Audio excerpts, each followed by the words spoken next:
կառավարության ներկայացուցիչների, հիմա դուք այնպես է ստացվում, որ թիմի դեմ եք դուրս եկել, այս օրենքի հետ կապված, ձեր խոսքը նշեցիք, որ նույնիսկ թիմում ձեզ ասել են բերեք Գարանը մեծ վերում վարչապետ եք վերում, ովքեր են ձեզ այդպիսի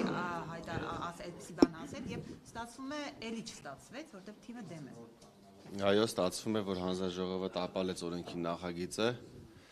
ասել, որ հիասթափված եմ կամ ցավում եմ, կնշանակի ոչ մի բան չասել, որովհետև տարիներով արձանագրելով բանակի խնդիրները, ես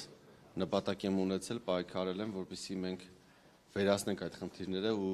ստեղծենք մի միջավայր, որտեղ կլինի արդարություն,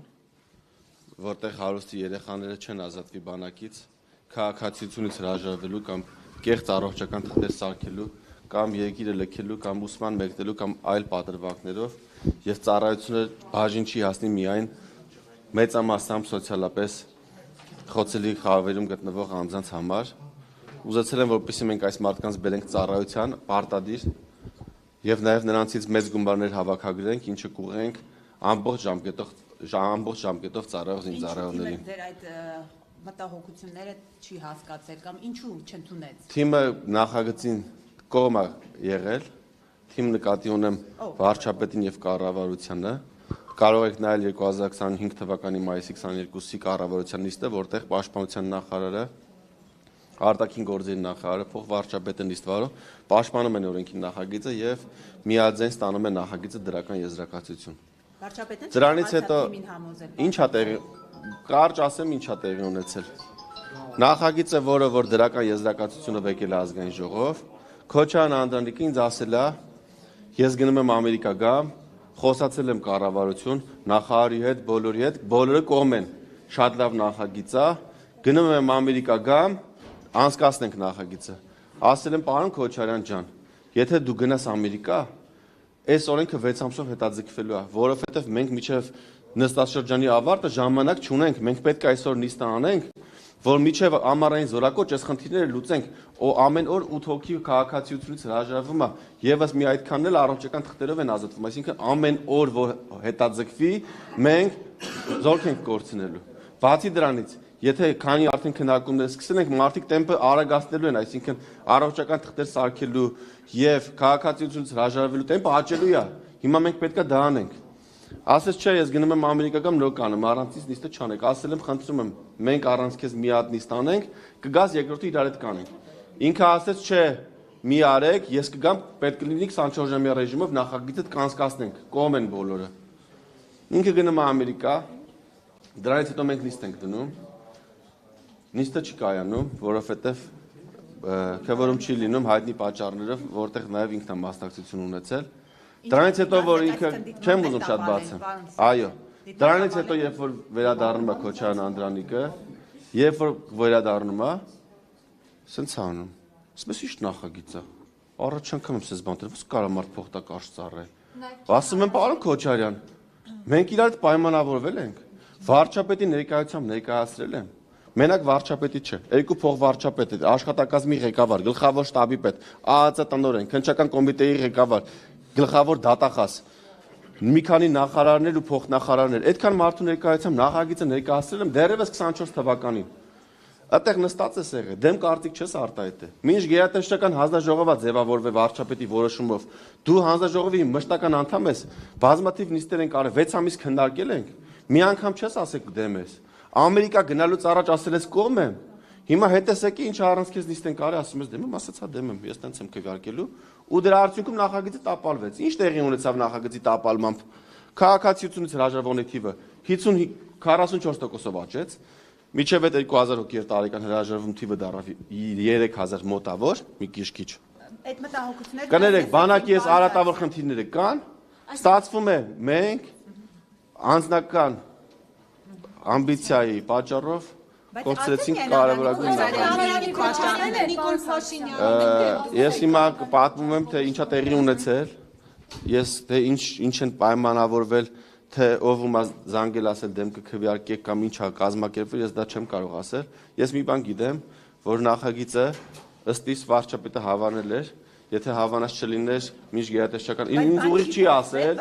կներեք, սպասեք ավարտեմ, ինձ ուղիղ չի ասել, բայց քանի որ իմ խնդրանքներին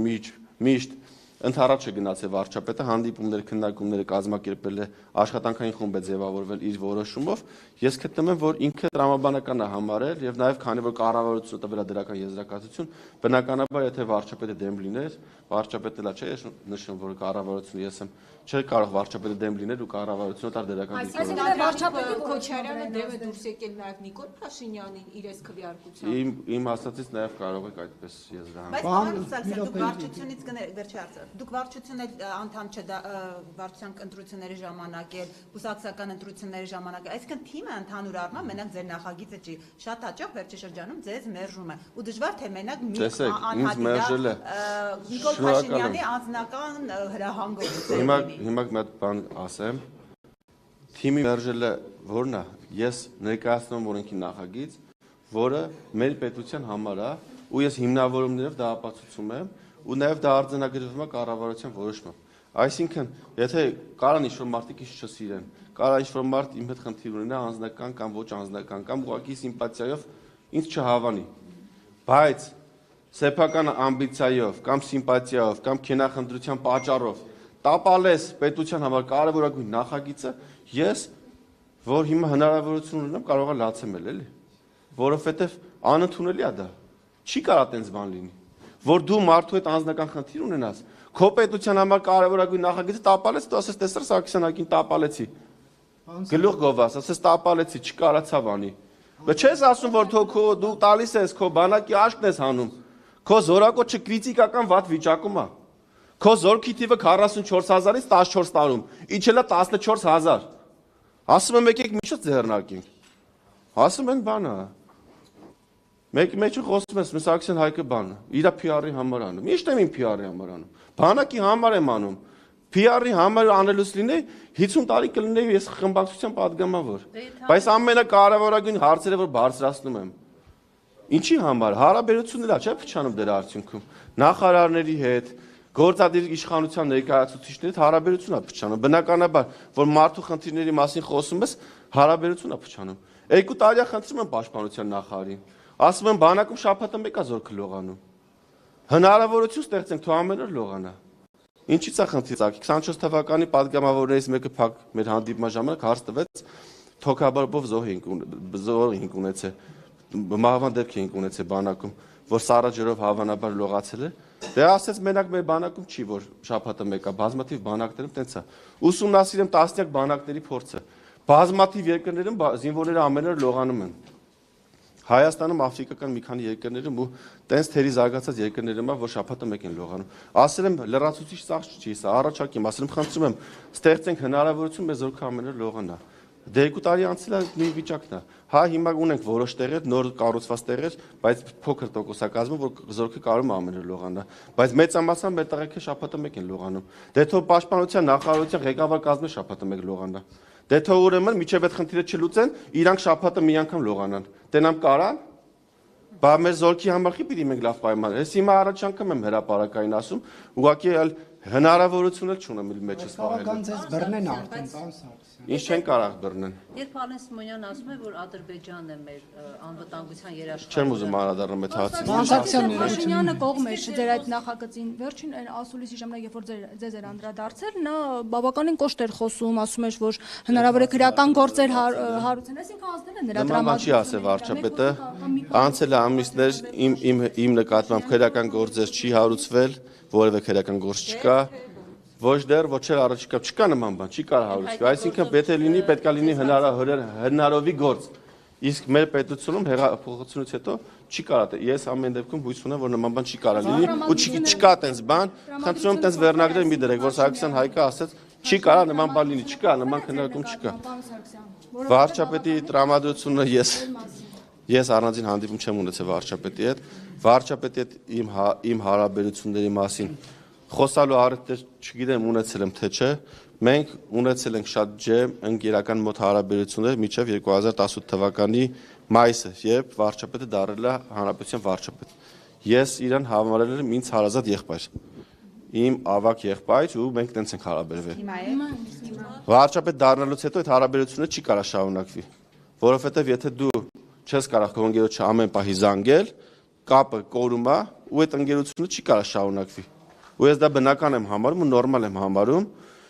Եթե առաջիկա 10, 20, 30 տարվա ընթացքում կլինի մի իրավիճակ, երբ Նիկոլ Փաշինյանը չլինի վարչապետ, մենք էլի կլինենք ընկերներ։ Այժմ մեր ընկերությունը փաստացի չի շարունակվում։ Այսինքն կա ընկերությունը, բայց չի շարունակվում։ Պարոն Սարգսյան, դուք նշեցիք, որ փակ նիստից մի մեջբերում արեցիք, ասեցիք ինձ ասում են ԿՊ ֆրակցիայում վարչապետ ես բերում մեր վրա, ով է նման բան ասում։ Դա ինչ եղել է փակ նիստում, թող մնա փակ։ Դուք արդեն կներեք։ Դե որովհետև պետք էր ասել, որպեսզի նման վերնագրերի տեղիք չտանք, որպեսզի մարդիկ չգնան ասեն Հայկը դուս եկե Նիկոլ Փաշինյանի դեմ, ինչ որ փորձեն ինտրիգներ սարքին եւ այլն։ Հարցով դրա համար եմ դա ասել։ Այս հարցով ասելով ում էին ակնարկում, որ կողմերին վարչապետ են տանում, գաղտնիքություն տանել։ Ինչի մասին։ Նարեկ ջան։ Կներեք, դա այդ հարցին արդեն պատասխանել է։ Սարգսյան, հիմա դուք երբ այսպես ինչ որ փակնիստից մեր բանակի մասին, զինվորները չեն լողանում, դուք որ այդպիսի բաներ հայտարարեք, ամեն դեպքում դա տեղեկատվության, անվտանգության հարց չի, գուցե մեր թշնամիները լսում են, կարևոր հարց եք տալի։ Ինչքան էլ որ Հիմա ասեմ, 19 թվին, երբ որ ես ասում էի 44-ից դարել 25, գլխավոր շտաբով, բանով, պաշտպանության նախարարությունով, վայեսա թշնամին կիմանա մեր թիվը պակասել է, այս ինչ անում Սարգսյան Հայկը եւ այլն, ես ասում եմ խնդիր ունենք, պիտի բարձրաձայնենք, որ լուծենք։ Եթե դու խնդիրը չես բարձրաձայնում, դու չես կարող լուծել։ Հետո ինչ դարավ, կներեք, մի քանի ամիս հետո ինչ տեղի ունեցավ։ Տեղի ունեցավ 2020 թվականի աղետալի պատերազմը, ու պատերազմից հետո նաեւ պաշտպանության նախկին նախարարը ինչ ասել։ Ասելա որ ամբողջ պատերազմի ընթացքում Ադրբեջանը ափի մեջ, ասենց 24/7 ռեժիմով հետևել է ամբողջ տեղաշարժը։ Այսինքն իմացել է, որ տեղա պաշտպանության բանակի հրամանատարը խոցել է, որ դեն տեղակալները խոցել։ Այսինքն ոչ միայն բացարձակ թվերով է իմացել, այլ անվանական իմացել է հրամանատարների, բանակի ղեկավարության, կարևոր ստորաբաժանումների գտնվելու վայրերի ու թիրախային խոցումներ արել։ Այսինքն այն միտքը, որ վայ թշնամին կիմանա, դա փլվել է 2020 թվականին, որովհետև թե մեր զորքի տեղակայման վայրերը, թե սնուցման ճանապարհները, թե դիրքերը եւ այլն, բոլորը դիտարկվել են, դիտարկվում են եւ դիտարկվելու են, այսինքն այդ միտքը, որ այ խոսում է բանակի մասին, հեսա գաղտնիությունով մենք մի վիճակը կվատանա, վիճակը քրիտիկական արդեն վատացել է 20 թվականին դա ֆիքսվել է ու նաեւ այդ քննիչ հանձնաժողովը որ ստեղծվել է 44-արյա դրա ընթացքում դրա մասին խոսացել ենք որ թշնամին սաղ իմացել է։ Պարոն Սարգսյան, դուք նաև նիստի ժամանակ նշեցիք, որ մի դպրոցի դասարանում բոլոր տղաները բացի մեկից հրաժարվել են Հայաստանի քաղաքացիությունից, դա որ դպրոցն է։ Ես չեմ ուզում նշեմ Պատգամավորի անունը, որպեսզի այդ Ես Պատգամավորի անունը չեմ ասում, դա որ դպրոցում է։ Դպրոցն էլ չեմ ցանկանում նշել։ Դա խնդրարույց է, այսինքն եթե դիտավորյալ դա միակ դեպքը չի։ Կազմակերպված ինչ որ բան է, դա միակ դեպքը չի, բազմաթիվ դասարաններ կան, որտեղ դպրոց ավարտելուց հետո որևէ մեկը չի զորակոչվում բանակ։ Եթե ծանոթներ ունեք հատկապես էլիտար համարվող դպրոցներում, մի հատ կարակ հարցումներ անեք, ասեք, այ օրինակ 25 թվականին ձեր դպրոցից քանի հոգի է, քան տղա է ավարտել դպրոցը, քանիսն է գնացել բանակ։ Այսինքն սխեմա է, բոլոր դասարանները։ Սխեման հետևյալն է, ովքեր որ փող ունեն, միջև 18 տարին լռանալ հրաժարվում են, խիեմ ասում փող։ Այդ փողը Հայաստանում չեն ծախսում, դուրսն են ծախսում։ Եվրոպայում շատ, Ռուսաստանում ավելի քիչ, գումարա դուրս գալի Հայաստանից դրա արդյունքում, այդ տղեկն են դուրս գալիս մեր պայստազորից հաշվառումից ընդհանրապես, ու մենք կորցնում ենք եւ իրենց գումարները եւ ամեն ինչ։ Ես առաջարկել եմ այս սխեման փակենք ու շուրջ տանք, որ այդ գումարները ոչ թե հոսեն Հայաստանից դուրս, այլ գան հոսեն ծառայող տղաների գրպանները։ Տեսեք ոնց է, հիմա տարեկան 3000, հիմա ասեմ։ Խնդրահարույց չէ։ Հիմա ո՞րն է ավելի լավ, ինքը вообще փող չտա ու չգնա ծառայության, թե տեսեք 3000 տղա ունենք տարեկան, որ քաղաքացիությունից հրաժարվում է։ Եթե նրանցից 1000-ը օգտվեին այս կետից, այսինքն 15 միլիոն վճարեին նոր հրաժարվեին։ Այսքան թվեր որ ասում եք, դուք ինչի վրա եք հողում։ Ինձ տվել է ներքին գործերի նախարարությունը։ Այսինքն հարցում եմ արել թե քանի հոգի քաղաքացի։ Այո, բաց տեղեկատվությունն է, կարամ ձեզ էլ տամ, դուք էլ ուսումնասիրեք։ Հիմա ինչի մասին է խոսքը։ Ես ասել եմ 3000 հոգի քաղաքացիությունից հրաժարվում է, բերում ենք 15 միլիոնի արգելքի դնում ենք։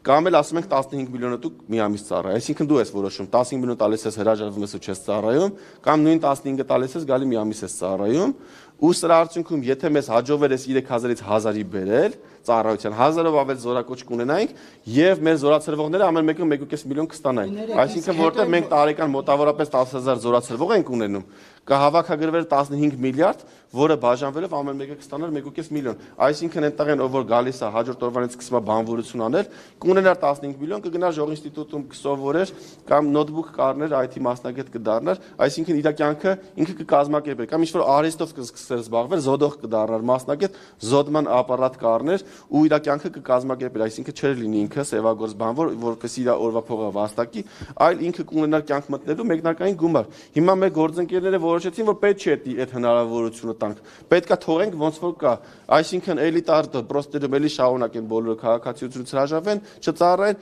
մարզերում 50% զորակոչ ունենանք ես խեմ այդ թիվը բարձրացնում ասում եմ Երևանում զորակոչի թիվը քրիտիկական ցածր է Երբ մենք ասում ենք հանրապետությունում 30-ից 35% է զորակոչը, դա մարզերի հաշվին է այդքան։ Երևանում 10, 13, 14, 16% է զորակոչը։ Տարին ունեցել 10 այսինքն անհավասարությունը կա ու այս օրենքի տապալման, որ ուզում են ասեն, որ այ չեղավ այդ անարդարությունը խորանալու է ու որը որ այսօր կա չի լուծվելու, ինչի համար ցավում եմ։ Էս է սա, ամբողջ միտքը սա է, ուրիշ բան պետք չի դա կմանգալ։ Կներեք, եթե օրինակ հիմա խաղաղ վիճակներ, հա, բայց չգիտենք ինչ զարգացումներ կլինեն, Աստված տա երբեք էլ մարտական գործողությունների գնալու անհրաժեշտություն չլինի, բայց եթե նման իրավիճակ ստեղծվի, այդ փող տված 15 միլիոն դրամ տված եւ չտիրապետողներն ինչ են անելու։ Կա նաեւ գումարի չափ որ տան եւ ասեն այ մենք մարտական Դրա համար ես ինչ եմ առաջարկում, դրա համար ոչ միայն առաջարկին է որպեսզի 15 միլիոն հրաժարվի, այլ նաեւ նույն հնարավորությունով 15 տա ու միամիտ ծառայի։ Սա ինչ կտար։ Քաղաքացին կհաշվեր, կասեր ես հիմա պիտի 15 միլիոն տամ գնամ մի հատ դրսում փող ծախսեմ քաղաքացիությունից հրաժարվեմ ու որոշ խնդիրներ ամեն դեպքում Հայաստանում ունենամ ավելի լավ է 15 տա մի ամիս ծառայեմ մի ամիսը կծառայեր կմտներ պահեստազոր մի ամսում հնարավոր է տիրապետեր զինված ուժերում ծառայության կանոնների մեծ մասին ու երբ որ արդեն կլիներ մարտական գործողությունները հավանական կամ էսկալացիան արդեն այս մարդուն մենք կունենայինք մեր պահեստազորում այսինքն ինքը ոչ թե կլիներ ՌԴ քաղաքացի այսինչյան այլ ինքը կլիներ մի ամիս պատրաստված զինծառայող ով կկարողանար համալրվել զինված ուժերի շարքերը ու այնպես չի որ դա նորություն է կամ ամբողջ աշխարհում ես բան հեծանիվ եմ նոր հորինը Թուրքիայում նման հնարավորություն կա Ղազախստանում նման հնարավորություն կա Հունաստանում նման հնարավորություն կա որտեղ մարդիկ ծառայում են 21 օր 35 օր կամ 1 ամիս արագացված ընթացակարգով դառնում են լավ զինվորներ ես վստահ եմ եթե իմ ցանկած իմ պատկերացրած եւ իմ ու նախանշած ձևի կարողանանք կազմակերպել դասընթացները 1 ամսում ենք ավելի լավ զինվոր կունենանք քան 1.5 կամ 2 տարի։ Այս ամեն ինչը հնարավոր է, որ գա հանգեցնի փուլի, որ դիտարկում եք այդ սցենարը, որ ձեզ կարող է պարտադրեն մանդատից հրաժարվել։ Չեմ դիտարկում նման սցենար։ Պարոն Սարգսյան, նշեցիք, որ Անդրանիկ Քոչարյանը անձնական ինչ-որ ամբիցիաներով է նման քայլի գնացել, որ ասի տեսեք Հայկ Սարգսյանի նախագիծը տապալեցի։ Ինչ անձնական հարցերը կրկնվում են, մենք անձնական վեճ չենք ունեցել։ Ես միշտ լավ հարաբերություններ եմ բայ բոլորի հետ, հատկապես Քոչարյան Անդրանիկի հետ։ Միակ վեճը որ կարելի ասել դա եղել որ ինքը ասել է ես չեմ ուզում առանց ինձ նիստը վարվի ես էլ ասել եմ դրա հետևանքը լինելու է այս կորուստը պետության համար պիտի կշռենք հիմա որ դուք նիստը չվարեք ինչ վնաս ենք կրում եթե այս օրենքը չի ընդունվում ինչ վնաս ենք կրում հիմա ինքը մտածել է որ իր նիստը չվարելը ավելի վնաս է քան այս բան թե քան այս օրենքի հավանական վնասները չընդունման դեպքում շնորհակալ եմ շատ բոլորի հետ լավ հարաբերություններ եմ Մանուկյանի հետ խոսելիս ասում եք ձեր մի րոպե կարիերան ինչպես եք պատկերացնում բնական այդ Ավանեսյանը որ 22 թվին է ԿՊ անդամ դարձել երրորդ տեղն է գրավում դուք Փաշինյանի հետ ճանապարհ եք անցել եւ այլն Ես եղել եմ քաղաքացիական պայմանագիր դեռևս հասարակական միավորման անդամ դեռևս 2015 թվականից եւ դարել եմ կուսակցության հիմնադիր անդամ բայց մնացած ընթացքը ցույց տվեց այլ բան շնորհակալ եմ